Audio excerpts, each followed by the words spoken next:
Your photo editing workflow is simply the steps that you take to get your image to look the way you want it. Now, some people may think that a workflow is a very linear thing.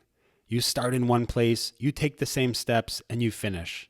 However, the truth is that editing or photo editing is a creative process, and it can be really messy. You start somewhere, you move in a bunch of different directions, and then eventually you hopefully end up with a photo that you like. That's what we're going to look at in this video. In particular, by the end of this video, you'll be able to answer the following 5 questions. What is a good workflow for editing landscapes? How can you speed up your editing process with presets? Are lens corrections important in processing? How do you manage color in Lightroom? Is it possible to digitally enhance sharpness in Lightroom? Also, there's one disclaimer with this video. It's not a tutorial on how to use Lightroom. It would take me hours to teach you all the different parts of Lightroom. The main reason for this video is just to give you a general understanding of what Lightroom is, what it can do, and my own personal workflow when I'm using Lightroom. Afterwards, if Lightroom is something you want to purchase or use in your own workflow, then you can learn more about it after that. Okay, welcome to Adobe Lightroom. The first thing I do when using Adobe Lightroom is import my photos. Now, I've already done that, but if you were to do that, you just insert your SD card into your computer, then click on import, and then you bring in your photos. After that, you have some different modules that you can use, and those are all up here at the top. We have our library module, develop module, map, book, slideshow, print, web. The only ones you really use, I think most people use most of the time, is library and develop. Now, your library module, what you're seeing now, is where you manage all of your files. On the panel on the left, I have my catalog, I have folders, and I have collections. So in my folders, I can see where or look through all of my pictures. Now, I have 2 different folders or where I store my files. One is on my Mac hard drive. I have a few files there. And then I have my 4 terabyte external hard drive where I save my other photos. My system for organizing my files is, or used to be, by year. So I would put all my 2014 folders in one file, 2015 and 2016 in another. But now I organize by location, by country. So for instance, here's my Cambodia folder. I have 1,290 photos, but within that, I have a subfolder, which is Fashion Revolution. That's a project I did in Cambodia. Here's another file, Indonesia, and then the subfile, I broke it down by the province or a different area within Indonesia. This is all of my photos from East Java and Bali. This is Sumatra and Malaysia, Singapore, Thailand, and so on. Also, I have some collections in my library. And collections are just random photos that you pull together for whatever reason. It doesn't have to be anything specific. In this case, I made a collection called HDR, and you're looking at the collection here.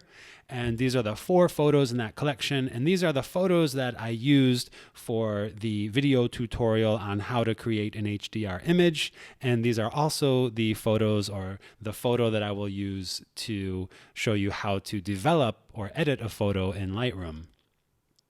Now, if I want to make these thumbnails larger or smaller, I can just go like this down here. And then I can also see in this panel on the right all of the information about the particular photo. So if I click on one here, I notice that this file is a .sr2, and that's the file format for the Sony cameras, for naming the RAW files with Sony cameras.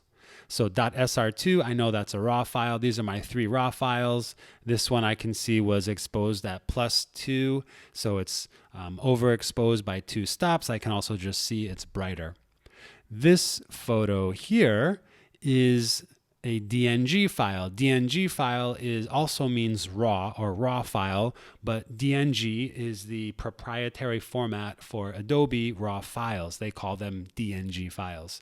And they also added on the HDR into the file name, so I know this is my HDR file, or my file containing these 3 images merged together into one photo.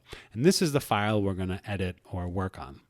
So now that I have my file that I want to edit, I'm going to go over to my develop module. Click on that, and we have some new side panels here.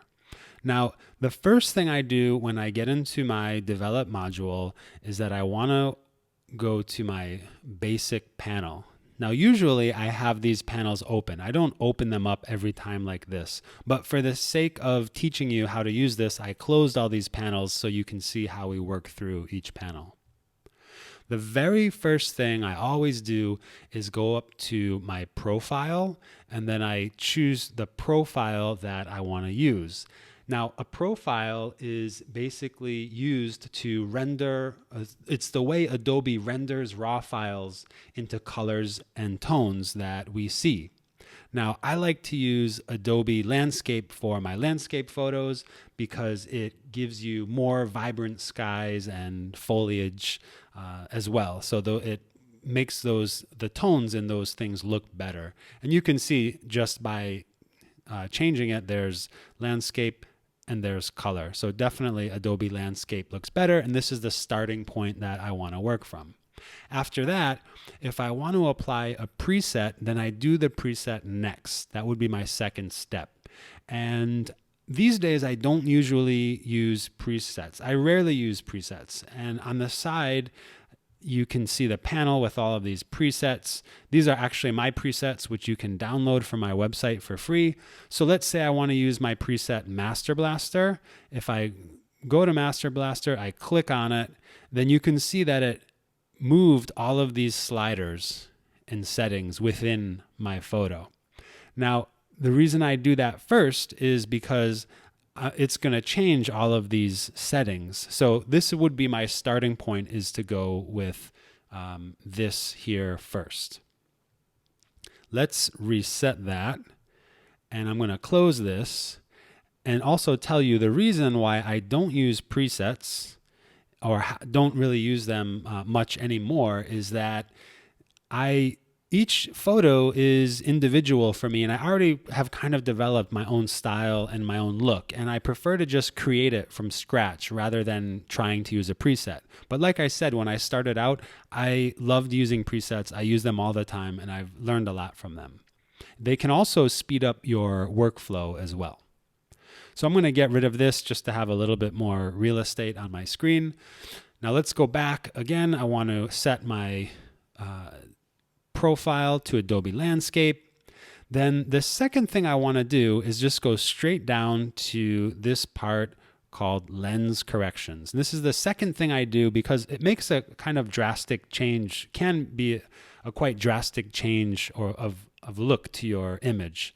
And to do that, you just go to lens corrections, click on enable profile corrections, and right away the software knows what kind of camera and lens I was using. Now, every lens or different lenses have a different type of distortion depending on the f-stop you're using and where you're shooting that lens, whether it's at 16 millimeters or 35. So the main problem with distortion in wide-angle lenses when you're shooting landscape is that the edges of your photo can be kind of stretched out. And also the horizon line can look bent or warped. So this is with the lens correction on. And if we turn it off, you can see there's this kind of warp in the middle of the shot.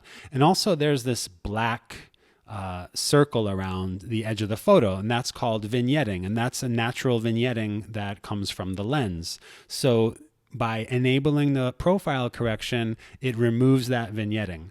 The downside to using lens corrections is that you lose a little bit of your scene because it crops out the edge of the scene in order to correct the default in the lens. So if you look at the edge of the photo, you can see how it kind of just crops it out slightly. Now, it didn't affect that photo this much. And so in this case, I'm going to use my profile correction, but I don't always use the profile corrections. Also, if it doesn't choose the right lens, you can go in and choose the lens which you want to choose. All right, now that we have our lens correction all set, now we can go up and start making the kind of global changes to this image that we need to make it look better. The first thing is I'm going to go for the shadows. I think that'll have the biggest impact. There's no rhyme or reason why I'm doing the shadows first. These all I kind of just choose whichever ones I think I want to work on first. But usually I start around here with the highlights, shadows, whites, blacks.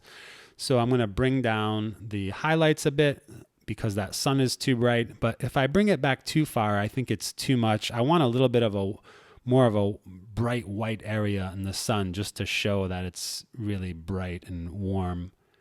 I'll increase the whites. I'm also going to increase the blacks so that way I bring out the black in the shadows. The next thing I'm going to do is the vibrance, give it a little bit more color. So maybe put that at about 23, add a little bit of saturation. And then I think the photo is a little bit cold. So I'm going to add a little bit of warmth. So let's just see what this does with the white balance here. So now what I want to do is go to the tone curve, and the tone curve I can change here on the actual curve, but I'm going to just go right down to these sliders, which does the same thing. I'm also going to bring down the highlights a little bit more here and bring up the shadows a little bit like that. Next is the HSL or color. So I can control the hue, the saturation, the luminance, or I can just pick a color channel like red or blue and work on the hue, saturation, and luminance of that channel in here. But I prefer to just click on HSL, go to all. And this is one of the most powerful tools in Lightroom, the HSL panel, because you can really control how one particular color looks. For instance, that color of the sun, I don't know, it just seems slightly off to me. I want to make it a little bit more yellow. So I'm going to go to this yellow slider under hue, and I'm going to increase the slider just a little bit. Also, I want to add a little bit more saturation to the yellow. So that's a kind of extreme, but we can just add a little bit more there like that. Then I want to add some luminance, make that yellow a little bit brighter like that. Also, the blue, if you look in the shadows, one of the downsides of using the Adobe landscape profile is that it adds more blue, which looks good in the sky, but the blue doesn't look so good in the shadows. So I'm going to go down to saturation, find the blue channel, and if I turn it all the way off, look at the shadows right now, all that blue is gone, and now it's pretty much totally white.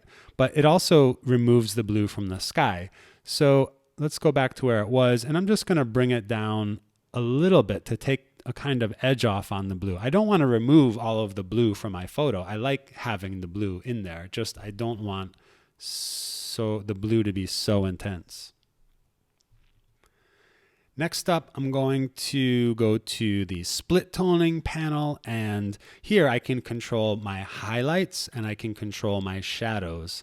So if I want to make this the highlights, or the area from the sun, this area here, what I can do is go down the highlights, and if I hold on Option and slide this slider, I can see what that if at full power, what the effect would have. So I'm just trying to get a general idea. So I want it to be a kind of reddish yellow, like yellow with a bit of orange or red at the edge. That's good. Now I'm going to grab the saturation slider, and if I slide it up, that will affect only the highlights in my image. That's definitely too much. So let's just start around, let's say around here. Looks pretty good. Next, my shadows. I want to add some magenta tones to the shadows. I know that's around 240 to 260. So I'm going to leave that hue around here, 249. And then saturation, I'll just turn it up to 5 or 10. Let's put it at 4. And I find that these shadows, adding magenta to the shadows, makes a nice contrast to the brights here. And so how does that look? This is on, this is off, this is on, this is off. It's a slight change, but it's enough to change the feel of the image just a little bit. It warms up the light on the side of this mountain here. I think it looks better with the split toning on, so I'm going to leave that on. Next up, detail. I want to digitally enhance the sharpening of the sharpness of my image. So let's zoom in just to give you an idea of what this looks like. If I zoom into my photo here and then I increase the sharpening over here, I usually put it at around 50 or somewhere around there. This is just, again, a matter of taste, what looks right for you. So this is with the sharpening on. And if you look at this part here with the trees, sharpening on and sharpening off. So you can see there's much more of a blur. Sharpening on and sharpening off. So we'll leave that on. Also, I can remove the noise in my images with Adobe Lightroom. Now we can see a little bit of noise here. There's some dots in this area here from our grain from the noise. So if I turn on noise reduction, it smooths it out and there's no longer any noise. But the problem with using the noise reduction is that when you turn it on, you're gonna lose the sharpness that you applied before. And you can see here is with, if we look at this part right here, the trees, this is with the noise reduction on, and that's with the noise reduction off. So the more noise reduction you use, the more you lose sharpening or sharpness or detail in your image. The other thing is that most people aren't zooming in this far into your photo. If you're sharing your photo on the web, it's going to look something like this. So you can't even see that there was any noise in the image. I do use the noise reduction in extreme cases, like if I'm shooting the Milky Way sometimes, or shoot at a very high ISO. Next up are lens corrections. We already did that. Transform, we don't need to do that here. If the building looks like it's falling over, if I had a building in here, I could click upright and it will automatically look straight, like it's standing straight up. Next up is effects, and this is to add your vignette. So if I turn this up, I can create a vignette, which is a dark circle around my image.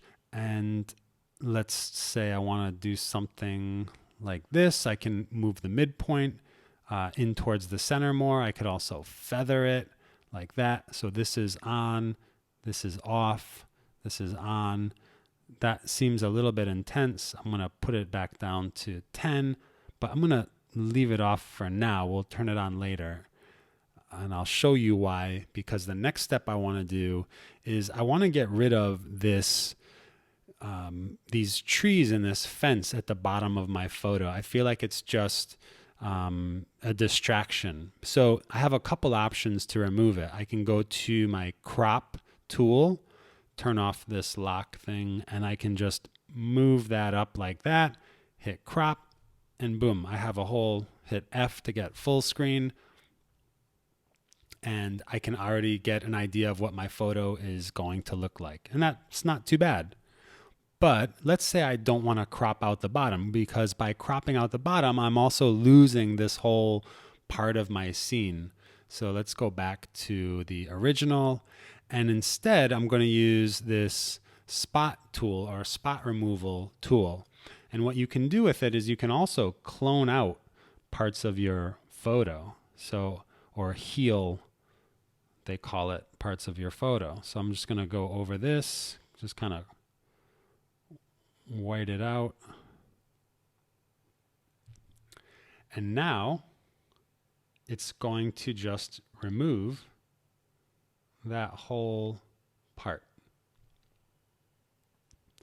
So I'll hit enter, done. And now I need to kind of go over it one more time because it looks like it missed a spot. This, using the spot removal tool, is not perfect if you're trying to clone out these large chunks of your picture.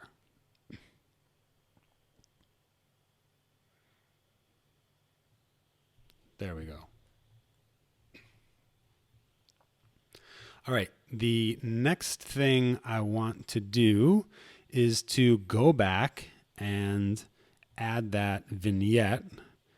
So I didn't want to add the vignette while I was removing that part because I just wanted to see kind of what it would look like. So I'll go back to effects and turn on my vignette. Now I have my vignette. And now that everything's done, I'm going to go back, look at my photo once more, and I feel like I need a little bit more light in the shadows. I think it's lacking contrast, so I'm going to give it a little bit of contrast. I want to add some clarity, just a little bit. This will make that light in the clouds. This is extreme, but if I just go to like 2 or 3, it'll make that light in the clouds pop a little bit more. Let's see if we can give it a little bit more color, not too much. And the final thing I want to do is remove some of the spots in the image. So if I turn on this spot removal tool again, and I can see actually if I zoom in, there's a little spot right here. And this is from my lens, there's dust on my sensor. So I can just hold the spot removal tool over it, click, and it heals that area. Done. Now, another way to find spots is to just move around, zoom into your picture and move around. So I can see one up here at the top. I can see there's another spot right here. But an easier way to find spots, because sometimes they're hard to find, is to click on the spot removal tool, then go down to the bottom here, visualize spots, and then see how that jumps out right there. There's a spot. So just click on it. It's gone. Here's another one over here. Gone, gone, like that. All right, let's take a look at the before and after. So this is the before, and that's the after. Before, after. That's the power of Lightroom, and that's what photo editing can do to your images. It can really take them to the next level and help you express yourself creatively more so than if you were just taking your images straight out of the camera. So I highly recommend that if you're not using some type of photo editing software, that you start doing so. And again, my recommendation would be to use Adobe Lightroom.